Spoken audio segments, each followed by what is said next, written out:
Morning everyone. Today we are going to discuss about pests and diseases in silkworm. Major diseases in silkworm is grassery, flatchery, muscadine and pebrine diseases. Major pests are oozy fly and dermestid beetles. These are the photograph depicting major diseases in silkworms. First we are going to discuss about grassery. Grassery is caused by a viral virus, Borrelia, and the infection is spread through contact with the effluent from the silkworm, which can be through the skin of the silkworm or through the ingested contaminated food. And this disease is also called nuclear polyhedrosis virus. And the first sign of the disease is worm look like a plum. When it's stretched out, it become kind of hard to tell, but the segment don't look right. When the worm contract, the overfullness of the segment is distinct. Later, they become very fragile and skin break easily and ooze infectious milky liquid. Then worm will start get darker. Some of them will get look like a heroness, where the green mulberry leaves inside push out one side. They are get listless and stop mating. Eventually they stop moving, although it takes them a while to die. Once dead, within a few hours they are black and putrefy. These all are the symptoms of the disease. Control measure of this disease by providing healthy disease-free leaves to the rearing bed and removing and disinfection of the rearing room if any infection is seen. Next we are going for another disease, bacterial disease called flatchery. The silkworms suffering from this disease exhibit diarrhea and vomiting. It is caused by Bacillus bombycis, Bacillus sotos, Streptococcus bombycis, Pseudomonas aeruginosa. The symptoms of disease are lack of appetite, growth stunted and shrinkage of the body observed after molding. The skin become loose and soft and exhibits sluggish movement. The body color become very dull to black brown. Larvae show a sign of pain and convulsion and ultimately it will die. This is the photograph depicting the Flatcheria diseased silkworm and dead and putrefied. Transmission of disease. Firstly, from rearing environment. Environment and physical factors like temperature, humidity of the rearing room also play a vital role in disease transmission. Humidity environment in the room may enhance the spreading of Flatcheria bacteria, or other method is oral transmission. After taking the contaminated leaf by the larvae from the rearing room, bacterial growth occur in the gut of the larvae and consequent deposition of the lactate and acetate reduce the gut permeability and lower the pH, and infection spread all over the body of the larvae. The larvae release stool with bacteria spores. Then next set of infections start. Detection is done by histopathological analysis of the gut can detect the bacteria infection by the detection of cylindrical or globulate cell in case of Streptococcus and Diplococcus infection respectively. Control measures. It can be controlled by maintaining optimum humidity and temperature in the rearing room and provide the healthy disease-free leaves to the rearing bed, and disinfection of rearing room and the rearing appliances with 2% formalin should be done regularly. Next, fungal disease called muscadine disease. There was two types of muscadine disease, white muscadine and green muscadine. White muscadine is caused by a fungus called Beauveria bassiana and green muscadine caused by Metrasium anisophilae. Muscadine disease prevailed during the rainy season and winter season at low temperature below 23 degrees Celsius and high humidity. Conidia from the pathogen are dispersed by the wind or contact. The conidia contact with the host integument, germinate and penetrate to the body of the cavity and cause disease. Major symptom of the disease is during the early stage of the infection, black spot resembling oily specks at the point of infection are noticed on the body surface and spiracles on legs. The larvae lose appetite, become inactive, flaccid on death, gradually become harder, finally mummified due to the toxin released by the fungus, and fungus overgrow the larvae, develop the fruiting body and produce the conidia on the body surface, giving white or green color to the mummified silkworm. The fungus infect all stages of silkworm like larva, pupa, moth. During the required from the time of infection to death, the mummification is 2 to 3 days in chalky stage, 4 to 5 days in 4th instar, while 5 to 7 days in the 5th instar. Management of disease by sun-dry the rearing appliances, disinfect the rearing room and utensil with 5% bleaching powder, avoid low temperature and high humidity in the rearing room, keep rearing bed thin and dry, early diagnosis and rejection of infection load, apply diethane M45 3 kg per and disinfect rearing room and tray with 4% pentachlorophenol to control aspergillus. Next one is protozoan disease called pebrine. Pebrine, locally known as Photuca sayuta, which is caused by a protozoan parasite known as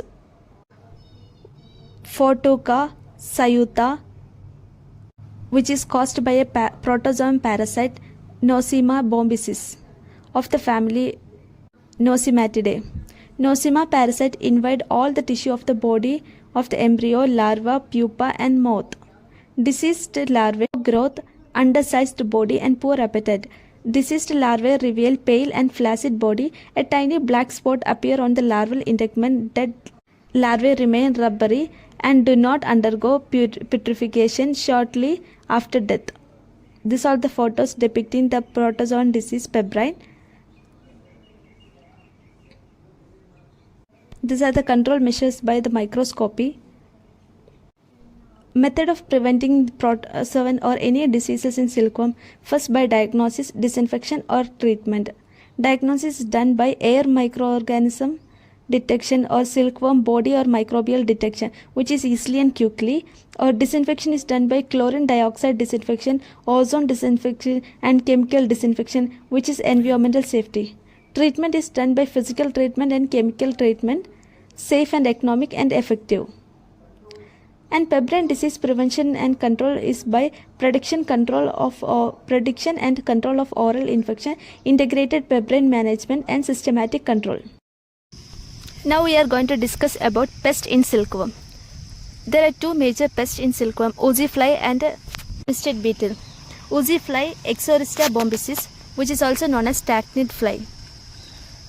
It have blackish grey colored body with 4 longitudinal strips on the dorsum of the thorax and 3 cross strips on the abdominal part of the body. Female will lay eggs during their life cycle. After egg will hatch 48 to 60 hours later, and the maggot after hatching from the egg immediately bursts into silkworm body using the prothoracic hook attached to the mouth, and the place of the entry of maggot into silkworm body develop a black scar, and the maggot feed on the silkworm tissue 5 to 7 days during each time of it molt twice. In the silkworm, it will infect in larval stage, is attached by stachnid fly, commonly known as oozy fly, leading to the considerable decline in the cocoon yield. Coming to the period of occurrence, it will occur in the southern sericulture belt, Karnataka, Andhra Pradesh, Tamil Nadu, prevalent throughout the year, and other part of the country it doesn't prevalent throughout the year because of discontinuous rearing of silkworm and environmental extremities. Maximum infestation is recorded during the rainy season followed by winter, and infestation is least during the summer month. Coming to the management of the oozy fly, cultural or mechanical control. Firstly, by silkworm rearing in a village should be conducted at a time by all the farmers, and a minimum gap of 20 days should be maintained between two silkworm rearing, and the cracks and services of the rearing house must be closed, and the collection and destruction of oozy infested silkworm larvae, and the collection and destruction of oozy maggot and pupae from the rearing house and grainage, cocoon market and rearing establishment. Collection and destruction of adult oozy fly. The other method is by avoiding the contact of oozy fly with the silkworm. For that we can use nylon net enclosed to the rearing stand, fix a wire mesh to the windows and door, provide small ante-room at the entrance of the rearing house, cover the individual rearing tray with nylon net. Physical control can be done by keeping oozy trap solution in white tray near the doors and windows above the ground both inside and outside the rearing house to trap the adult oozy fly. Chemical control by spraying or dusting ovicide like oozicide, oozy powder to kill the oozy eggs laid on the silkworm body, or spray 2% bleaching powder on the body of the silkworm larvae to detach or kill the oozy egg. Next, coming to dermestid beetle, it belongs to the order Coleoptera of the family Dermistidae. They damage the pupae and adult in their grainage in general and in stored in cocoon in particular. 5 species of dermestid beetles are Dermitis alter, Dermestid carnus, Vulpinus, etc., which will attack the Bombyces mori. Presence of this pest have been reported throughout the year and almost in all sericulture zone of the country. By how will identify means adult of dermestid alter the light yellow in color which change to dark brown or black, measure approximately 7 mm in body length and the body is elongated oval shaped. Grubs are also black in color and covered with bristles, and the females start laying 5 days after emergence. Are the photos depicting the damages cocoon damaged by the dermestid beetle. Symptoms and nature of damage. Grub and adult may caught in cocoon, enter inside and eat the dried pupae. They also damage and pierce and melted cocoon. It also observed that sometimes attack oviposition of the adult silkworm in the grainages, and the damage cause mostly abdominal region. Life cycle of dermestid and the damage cause mostly abdominal region. Life cycle of dermestid after, and the management is done by storaging of rejected cocoon and perished egg in the grainage for a long period should be avoided, and cocoon storage room should be cleaned periodically. Before and after emergence of silk moth, grainage premises should be kept clean and tidy. The provide wire mesh to the door and windows in pierced cocoon storage room to avoid the free movement of the beetles and grubs from the PC storage room to grainage operation room. Wooden articles of the storage rooms and grainage should be dipped in 0.2% melatonin for 2 to 3 minutes. After 10 days, the tray must be thoroughly washed with water and sun-dried for 2 to 3 days before using. Fumigation of dried cocoon storage room and with methyl bromide at 0.5 gram per meter square for 3 days. Kill all the stages of beetle. Necessarily precaution must be followed by using this chemical as fumigant.